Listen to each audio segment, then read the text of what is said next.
ಮೊದಲನೇದಾಗಿ ಎಲ್ರಿಗೂ ನಮಸ್ಕಾರ. ಇದು ನನ್ನ ಎರಡನೇ ಪ್ರೆಸ್ ಮೀಟ್. ತಾವೆಲ್ಲರೂ ನನ್ನ ಹಿಂದಿನ ಸಿನಿಮಾದಲ್ಲೂ ಕೂಡ ಬಂದಿದ್ರಿ. ಸೊ ನಿಮ್ಮನ್ನೆಲ್ಲ ಮತ್ತೆ ನೋಡ್ಲಿಕ್ಕೆ ನಂಗೆ ತುಂಬಾ ಖುಷಿ ಆಗ್ತದೆ. ಆ್ಯಂಡ್ ನಾನು ಕರುಣಾಕರ, ತುಂಬ ಒಳ್ಳೆ ಸ್ಟೋರಿ. ಈ ಒಂದು ಸ್ಟೋರಿಯಲ್ಲಿ ನಾನು ಲೀಡಾಗಿ ಪಾತ್ರವನ್ನು ನಿರ್ವಹಿಸ್ತಾ ಇದ್ದೀನಿ. ಇದರಲ್ಲಿ ನನ್ನ ಪಾತ್ರ ಒಬ್ಬ ತಾಯಿಯ ಪಾತ್ರ. ನನಗೆ ಸ್ಟಾರ್ಟಿಂಗಲ್ಲಿ ಒಪ್ಕೋಬೇಕಾದ್ರೆ ಸ್ವಲ್ಪ ಭಯ ಆಯಿತು. ಹೇಗಪ್ಪ ಇವಾಗ ಹಿಂದೆ ಎಲ್ಲ ನೀವು ನೋಡಿರೋ ಹಾಗೆ ಬ್ರಾಹ್ಮಣರ ಮನೆ ಹುಡುಗಿ, ಕಾಲೇಜ್ ಸ್ಟೂಡೆಂಟು, ಸ್ಕೂಲ್ ಸ್ಟೂಡೆಂಟು ಆ ಥರ ಮಾಡ್ಕೊಂಡು ಬಂದಿತ್ತು. ಆ್ಯಂಡ್ ನನ್ನ ಹಿಂದಿನ ಪ್ರಾಜೆಕ್ಟ್ ಅಮೃತಧಾರೆಯಲ್ಲಿ ಮಲ್ಲಿ ಕ್ಯಾರೆಕ್ಟರನ್ನು ನೀವು ನೋಡೇ ಇದ್ದೀರಿ. ಸೊ ಆ ಥರದ್ದೆಲ್ಲ ಮಾಡ್ಕೊಂಡು ಬಂದು ಇವಾಗ ಡೈರೆಕ್ಟಾಗಿ ಒಂದು ತಾಯಿ ಪಾತ್ರ ಮಾಡಬೇಕು ಅಂತ ಬಂದಾಗ ನನಗೆ ಸ್ವಲ್ಪ ಭಯ ಆಯಿತು. ಬಟ್ ಸ್ಟೋರಿ ಆ್ಯಂಡ್ ಅದೊಂದು ಏನಂತಾರೆ ಬಾಂಡಿಂಗ್ಸನ್ನು ತಿಳಿಸುವಂಥ ಸ್ಟೋರಿ ಆಗಿದ್ದರಿಂದ ನಾನು ಈ ಒಂದು ಕಥೆನ ಒಪ್ಕೊಂಡೆ. ನನಗೆ ಪರ್ಸ್ನಲಿ ಈ ಒಂದು ಕತೆ ಕೇಳಿದಾಗ ನನ್ನ ಹಳೆ ಮೆಮೊರೀಸ್ ಎಲ್ಲ ನನಗೆ ಮತ್ತೆ ಕಣ್ಮುಂದೆ ಬಂದ ಹಾಗಾಯಿತು. ಎಲ್ಲ ನನ್ನ ಚೈಲ್ಡ್ಹುಡ್ ಮೆಮೊರೀಸ್ನ ಎಲ್ಲ ರೀಕಾಲ್ ಮಾಡ್ತಾ ನಾನು ಕೂತ್ಕೊಂಡಿದ್ದೆ ಈ ಒಂದು ಸ್ಟೋರಿ ನಾನು ಕೇಳಬೇಕಾದ್ರೆ. ಸೊ ಡೆಫಿನೆಟ್ಲಿ ಈ ಒಂದು ಸ್ಟೋರಿ ತುಂಬ ತುಂಬ ಜನಕ್ಕೆ ಇಷ್ಟ ಆಗುತ್ತೆ. ಎಲ್ಲರೂ ಸಿನಿಮಾ ಇದರಲ್ಲಿ ಕೂತ್ಕೊಂಡು ಸಿನಿಮಾ ನೋಡಬೇಕಾದ್ರೆ ಎಲ್ರಿಗೂ ತಮ್ಮ ಮೆಮೊರೀಸ್ ಮತ್ತೆ ಕಣ್ಮುಂದೆ ಬರುತ್ತೆ ಅಂತ ನನಗೆ ಅನ್ನಿಸ್ತು. ಸೊ ಹಾಗಾಗಿ ನಾನು ಈ ಸ್ಟೋರಿಯನ್ನು ಒಪ್ಕೊಂಡೆ. ಆ್ಯಂಡ್ ಸಾಂಗ್ ಎಲ್ಲ ನನಗೆ ಸ್ಟಾರ್ಟಿಂಗಲ್ಲಿ ಕೇಳಿಸಿದ್ರು, ತುಂಬಾ ಖುಷಿ ಆಯಿತು ಸಾಂಗ್ಸು ಕೇಳಿ. ಆ್ಯಂಡ್ ಇನ್ನೊಂದು ಖುಷಿ ವಿಚಾರ ಏನು ಅಂದರೆ ನಮ್ಮ ಸಿನಿಮಾಗೆ ಯು ಸರ್ಟಿಫಿಕೇಟ್ ಸಿಕ್ಕಿದೆ. ಸೊ ಅದೊಂದು ತುಂಬ ಖುಷಿ ವಿಚಾರ. ಈಗಿನ ಸಿನಿಮಾಸಲ್ಲಿ UA ಸಿಗುತ್ತೆ, ಬಟ್ ಯು ಸಿಗೋದು ತುಂಬಾ ಕಡಿಮೆ. ಅಂಥದ್ರಲ್ಲಿ ನಮಗೆ ಯು ಸಿಕ್ಕಿದೆ. So I am really very proud of this thing. So thank you so much. ನಿಮ್ಮನ್ನೆಲ್ಲ ನೋಡಿ ನನಗೆ ಮಾತು ಹೊರಡ್ತಿಲ್ಲ, ಭಯ ಆಗ್ತದೆ, ಸ್ವಲ್ಪ ನರ್ವಸ್ ಆಗಿದ್ದೀನಿ. But thank you so much ತಾವೆಲ್ಲರೂ ಇಲ್ಲಿಗೆ ಬಂದಿರೋದಕ್ಕೆ, ನಮ್ಮನ್ನೆಲ್ಲ ಇಷ್ಟು ಸಪೋರ್ಟ್ ಮಾಡ್ತಿರೋದಕ್ಕೆ ತಮ್ಮೆಲ್ಲರಿಗೂ ತುಂಬ ಋಣಿಯಾಗಿದ್ದೀನಿ. Thank you so much. ಬಂದು ಸಿಕ್ಕಾಪಟ್ಟೆ ಅಲ್ಲಿ ಇಲ್ಲಿ ಚಾನ್ಸ್ಗಳು ಕೇಳ್ಕೊಂಡು ಚೌಟ್ರಿಗಳಲ್ಲಿ ಊಟ ಮಾಡ್ಕೊಂಡು ಇಬ್ಬರು ಆಡಿಷನ್ಸ್ಗೆ ಹೋಗೋದು. ಅವ್ನು ಸೆಲೆಕ್ಟ್ ಆಗ್ತಿದ್ದ, ನಾನು ಸೆಲೆಕ್ಟ್ ಆಗ್ತಿದ್ದಿಲ್ಲ. ಕಾರಣ ಬೆಳ್ಳಗವನೇ, ನಾನು ಬೆಳ್ಳಗಿದ್ದೀನಿ. ನಾನು ನಗು ನೋಡಿ, ಇದೇ ನಗು ಇಟ್ಕೊಂಡೆ ಕ್ಯಾಚ್ ಹಾಕೊಂಡ್ಬಿಟ್ಟಿದ್ದ ಡೈರೆಕ್ಟರ್ಗಳ ಪ್ರೊಡ್ಯೂಸರ್. ಕೊನೆಗೆ ಇವತ್ತು ಈ ವೇದಿಕೆಯಲ್ಲಿ ಈ ಮಟ್ಟಕ್ಕೆ ಬಂದಿರೋದು ನಾನು ಕರುಣಾಕರ ಈ ಒಂದು ಸಿನಿಮಾ ಮಾಡಿ ನಾಯಕ ನಟನಾಗಿ ಮಾಡ್ತಿರೋದು ಭಾಳ ಖುಷಿ ಆಗ್ತಾ ಇದೆ. ಇದೊಂದು ಮೈಲ್ಗಲ್ ನಮಗೆ, ಈ ನಾನು ಕರುಣಾಕರ ಸಿನಿಮಾಗೆ. ಜೊತೆಗೆ ಇವರ ಒಂದು ಕನಸು ಇವತ್ತು ನನಸಾಗಿದೆ. ಆಲ್ ದ ಬೆಸ್ಟ್ ಗೆಳೆಯ, ಒಳ್ಳೆಯದಾಗಲಿ. ಆ್ಯಂಡ್ ಈ ಸಿನಿಮಾ ಭಾಳ ಅದ್ಭುತವಾಗಿ ಬಂದಿದೆ. ಆ್ಯಂಡ್ ನಾನು ಸಾಂಗ್ ಎಲ್ಲ ನೋಡಿದ ಜೊತೆಗೆ ಶೂಟಿಂಗಲ್ಲೂ ನಾನು ಸ್ವಲ್ಪ ಭಾಗಿಯಾಗ್ತಿದೆ. ಪೂರ್ತಿ ಯಲಹಂಕ ಭಾಗದಲ್ಲಿ ತೆಗೆದಿರುವಂಥದ್ದು. ನನಗೆ ಹಾಡು ಅದೆಲ್ಲ ನೋಡ್ತೀವಿ, ಎಷ್ಟು ಬ್ಯೂಟಿಫುಲ್ ಆಗಿ ಮಾಡಿದ್ದಾರೆ, ಕಲರ್ಫುಲ್ ಆಗಿದೆ. ಸೊ ಪೋಸ್ಟರ್ ಹೇಗಿದೆಯೋ ಅದೇ ರೀತಿ ಸಿನಿಮಾ ಸಾಂಗ್ಸ್ಗಳು ನೀವು ನೋಡಿದ್ರೆ ಎಷ್ಟು ಬ್ಯೂಟಿಫುಲ್ ಆಗಿದೆ ಅಂತ. ಸೊ ನನಗಂತೂ ಭಾಳ ಖುಷಿ ಆಗ್ತಿದೆ. ಯಾಕಂದರೆ ಒಂದು ಫ್ಯಾಮಿಲಿ ಓರಿಯೆಂಟೆಡ್ ಮೂವಿ. ಕಷ್ಟಪಟ್ಟು ಸಿಕ್ಕಾಪಟ್ಟೆ ತಂದೆ ತಾಯಿಗಳು ಮಕ್ಕಳಿಗೆ ಕೊಡ್ಸೋಕೆ ಒದ್ದಾಡ್ತೀವಿ, ಮನೆಗೆ ಎಷ್ಟೋ ತೂತುಗಳನ್ನ ಮುಚ್ಚೋಕ್ಕೆ ಒದ್ದಾಡ್ತಿರ್ತೀವಿ ಅಂತ ಇದರಲ್ಲಿ ಈ ನಾನು ಕರುಣಾಕರ ಎಷ್ಟು ಕಷ್ಟಪಟ್ಟಿದ್ದಾನೆ ಅನ್ನೋ ಈ ಸಿನಿಮಾದಲ್ಲಿ ತೋರಿಸಿದ್ದಾರೆ. ಅದು ಆಗಿದೆಯಾ ಅಥವಾ ಪ್ರಾಬ್ಲಮ್ ಸಾಲ್ವ್ ಆಗಿದೆ, ಇಲ್ಲ ಪ್ರಾಬ್ಲಮ್ ಇನ್ನೂ ಕಂಟಿನ್ಯೂ ಆಗ್ತಾ ಇದೆಯಾ ಅನ್ನೋದೇ ಈ cinema. And all the best ಗೆಳೆಯ, ಒಳ್ಳೆದಾಗಲಿ. ಹೋಲ್ ಟೀಮ್ ತುಂಬ ಕಷ್ಟಪಟ್ಟಿದೆ. ನಾನು ಕರುಣಾಕರ ಟೀಮ್ ಅಂತ ನೋಡಿ ಇಲ್ಲಿ ಅಪ್ಪ ಕೊನೆಗೆ ನಮ್ಮ ಸಿನಿಮಾ ಕಲರ್ಫುಲ್ ಆಗಿ ಕಾಣಿಸ್ತಾ ಇದೆ. ಆ್ಯಂಡ್ ಬ್ಯೂಟಿಫುಲ್ ಆಗಿ ಸಾಂಗ್ ಬಂದಿದೆ. ನನಗಂತೂ ಸಾಂಗ್ ಬ್ಯೂಟಿಫುಲ್ ಆಗಿ ಇಷ್ಟ ಆಗಿದೆ ಸರ್. ನಾನು ಅದಕ್ಕೆ ಕೇಳಿದೆ, ಸರ್ ಸಾಂಗ್ ಏನಾದರೂ ಯಾರಿಗಾರು ಕೊಟ್ಟಿದೆ? ಇಲ್ಲ ನಮ್ಮ ಪಾಪ್ಕಾರ್ನಲ್ಲೇ ಮಾಡಿದ್ದೀವಿ ಅಂದರು. ಸೂಪರ್ ಸರ್ ಅಂತ ಹೇಳಿದ್ರು. ಭಾಳ ಖುಷಿ ಆಯಿತು. ಆಲ್ ದ ಬೆಸ್ಟ್ ಒಳ್ಳೆ ಟೀಮ್ಗೆ, ಎಲ್ಲರಿಗೂ ಒಳ್ಳೆಯದಾಗಲಿ. ದಯವಿಟ್ಟು ಸಿನಿಮಾನ ಫ್ಯಾಮಿಲಿ ನೋಡುವಂಥ ಸಿನಿಮಾ ಇದು. ಆ್ಯಂಡ್ ಎಲ್ಲರೂ ನೋಡಲಿ ಅಂತ ಕೇಳ್ಕೊತೀನಿ. ಆಲ್ ದ ಬೆಸ್ಟ್ ಗೆಳೆಯ, ಒಳ್ಳೆಯದಾಗಲಿ. ಥ್ಯಾಂಕ್ ಯು. ಕೂತು ನೋಡುವಂಥ ಒಂದು ಸಿನಿಮಾ ಈ ಕಾಲಘಟ್ಟದಲ್ಲಿ ಬರ್ತಾ ಇರೋದು ಬಹಳ ಕಡಿಮೆ, ಆ ಥರ ಒಂದು ಫ್ಯಾಮಿಲಿ ಸಿನಿಮಾ. ಸೊ ಆರ್ಯ ತೇಜಸ್ ಆ ಥರ ಒಂದು ಕತೆ ಮಾಡಿಕೊಂಡು ಸ್ವತಃ ನಿರ್ದೇಶನ ಮಾಡಿಕೊಂಡು ಮುಖ್ಯ ನಾಯಕನ ಪಾತ್ರ ಮಾಡಿ ಅವರಿಗೆ ಬೆನ್ನೆಲುಬಾಗಿ ನಿಂತಹ ಸಂತೋಷ್ ಸುರೇಶ್ ಭಾಳ ಅಚ್ಚುಕಟ್ಟಾಗಿ ಸಿನಿಮಾ ಮಾಡಿದ್ದಾರೆ.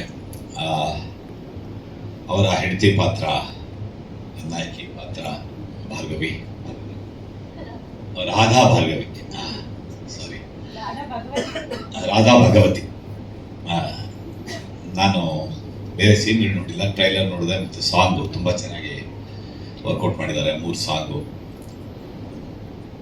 ಚಿತ್ರ ನಿರ್ದೇಶಕ ಹೇಗೆ ಹಣಕಾಸಿನ ತೊಂದರೆ ಮತ್ತು ಒಂದು ಫ್ಯಾಮಿಲಿ ಮದುವೆ ಮಾಡಿಕೊಂಡು ಒಂದು ಮಗುವಾಗಿರುತ್ತೆ, ಹೇಗೆ ತೊಡಲಾಡ್ತಾನೆ ತನ್ನ ಕುಟುಂಬನ ಮುನ್ನಡೆಸ್ಕೊಂಡು ಹೋಗೋದಕ್ಕೆ ಅನ್ನೋದೇ ಈ ಚಿತ್ರದ ಕತೆ. ನನ್ನ ಕತೆ ಮತ್ತು ಹೇಳಿದಾಗ ಭಾಳ ಇಷ್ಟ ಆಯಿತು.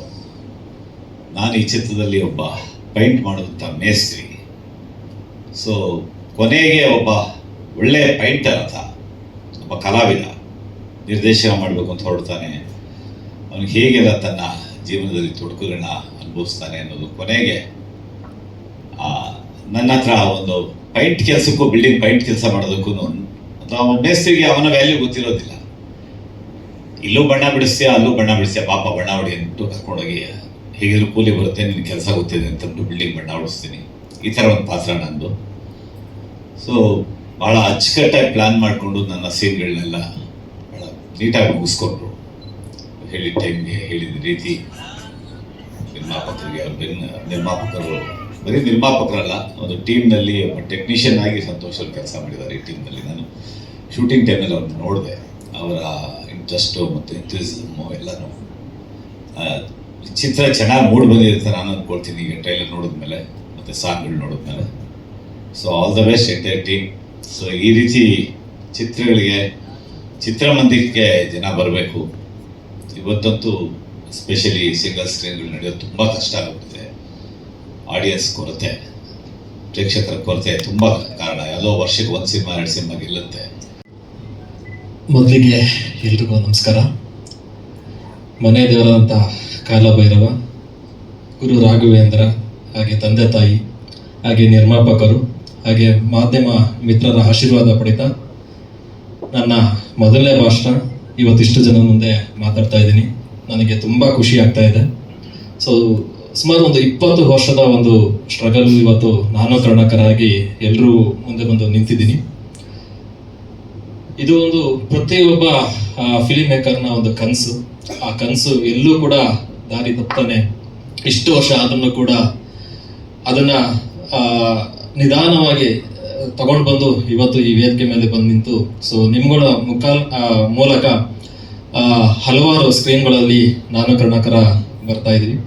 ಈ ನಾನು ಕರ್ಣಕರ ಸಿನಿಮಾ ಇದು ನಮ್ಮ ಸಿನಿಮಾ ಅನ್ನೋದಕ್ಕಿಂತ ಇದು ನಿಮ್ಮ ಸಿನಿಮಾ. ಪ್ರತಿ ಮನೆಯಲ್ಲೂ ಕೂಡ ನಡೆಯುವಂಥ ಒಂದು ಸಿನಿಮಾ ಇದು. ಸೊ ಪ್ರತಿ ಮನೆಯಲ್ಲೂ ಕೂಡ ಒಬ್ರು ಕರ್ಣಕರ ಇರ್ತಾರೆ, ಪ್ರತಿ ಮನೆಯಲ್ಲೂ ಕೂಡ ಮಮತಾ ಇರ್ತಾರೆ, ಹಾಗೆ ಟಾರ್ಚರ್ ಕೊಡೋ ಅಂತ ಮಕ್ಕಳು ಕೂಡ ಇರ್ತಾರೆ. ಸೊ ಒಂದು ಬ್ಯೂಟಿಫುಲ್ ಆಗಿರೋ ಒಂದು ಇದು ಕತೆ. ಈ ಸಿನಿಮಾ ನಂದು 2ನೇ ಸಿನಿಮಾ ಇದು ಡೈರೆಕ್ಷನ್ ಅಲ್ಲಿ. ಸೊ ಮೊದಲನೇ ಮೂವಿ ಪಾರ್ಕ್ ರೋಡ್ 100 ರೂಪಾಯಿ ಅಂತೇಳಿ ಒಂದು ಚಿಲ್ಡ್ರನ್ಸ್ ಬೇಸ್ ಮೇಲೆ ಮೂವಿ ಮಾಡಿದ್ದು. ಸೊ ಈ ಒಂದು ಸಿನಿಮಾ ಮಾಡಬೇಕಾದ್ರೆ ಆಗ್ಲೇ ಸಂತೋಷ್ ಅವರು ಹೇಳ್ತಾ ಇದ್ರು, ನಾವು ಅವರು ಕೂಡ ಗೆಳೆಯರು. ಸುಮಾರು ಒಂದು 20-25 ಕಿಲೋಮೀಟರ್ ನಾವು ವೀಕ್ಲಿ ಒನ್ಸ್ ವಾಕ್ ಮಾಡಬೇಕಾದ್ರೆ ಅವ್ರಿಗೂ ನಮಗೂ ಸಿನಿಮಾ ಒಡನಾಟ ಸ್ವಲ್ಪ ಮಾತುಕತೆ ಆಗ್ತಾ ಒಂದು ಕಂಟೆಂಟ್ನ ನಾನು ಹೇಳಿದೆ. ಅವಾಗ ಅದನ್ನು ಡೆವಲಪ್ ಮಾಡಿ ಅಂತಂದ್ರು. ಆ ಡೆವಲಪ್ಪು ಇವತ್ತು ಇಲ್ಲಿವರೆಗೂ ಬಂದು ನಿಂತಿದೆ. ಸೊ ಭಯ ಆಗ್ತಾ ಇದೆ ಫಸ್ಟ್ ಟೈಮು.